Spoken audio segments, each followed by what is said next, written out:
Des glaces bio, produites directement à la ferme. Dans son laboratoire, Eddy Christin utilise le lait de ses vaches dans une préparation millimétrée. On met un petit peu de caramel.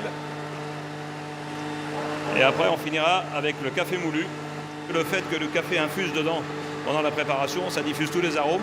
Et c'est un autre goût que les extraits de café ou les arômes qu'on peut trouver dans le commerce par ailleurs. Leur production de glace a été lancée en mars. Des pots vendus environ 6 € dans le département. Plus de 17 000 d'entre eux se sont déjà écoulés. C'est 3 fois plus que prévu. C'est largement au-dessus de nos espérances. C'est vrai qu'on a eu un très bon démarrage au niveau des ventes. Ça a été tellement rapide qu'il a fallu apprendre à gérer aussi cette production qu'il fallait faire, on va dire, de 6 h du matin jusqu'à 22 h. On a passé nos journées dans le labo pendant un temps. C'est pour ça qu'on a embauché. 2 embauches au pied levé pour soulager les 3 propriétaires de cette ferme familiale, ancien élevage de lapins et de vaches. Aujourd'hui, le couple produit les glaces, la sœur d'Eddy s'occupe du troupeau. Une transformation d'1 an qui se chiffre à plus de 330 000 € d'investissement. On a aujourd'hui une exploitation qui est restée de taille relativement modeste. On a 55 vaches laitières, on a 70 hectares, donc comparé à ce qui se trouve dans le voisinage, on est plutôt petit.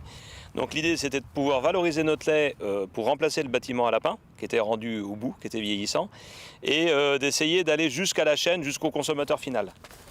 Tout un savoir-faire à acquérir pour y parvenir. Stéphanie, elle, a adopté son nouveau métier de commerciale. J'ai enfin trouvé une place sur la ferme, ce qui n'était pas simple parce que quand on s'installe sur une ferme qui appartenait aux beaux-parents avant et qu'on est la pièce rapportée, il faut trouver sa place. Une place auprès des consommateurs. Des rencontres sont régulièrement organisées à la ferme, avec aujourd'hui une dégustation à la clé. Elle est excellente. Elle a goût d'une crème anglaise. Elle est très bonne. C'est la première fois que j'en mange. Mais elle a un petit goût. Un petit goût de retourne-y. C'est le fait que ce soit produit à la ferme et que ce soit bio. Il n'y a pas trop de produits chimiques en fin de compte par rapport à d'autres glaces. Une reconversion réussie pour la famille Christin qui ne compte pas s'arrêter là.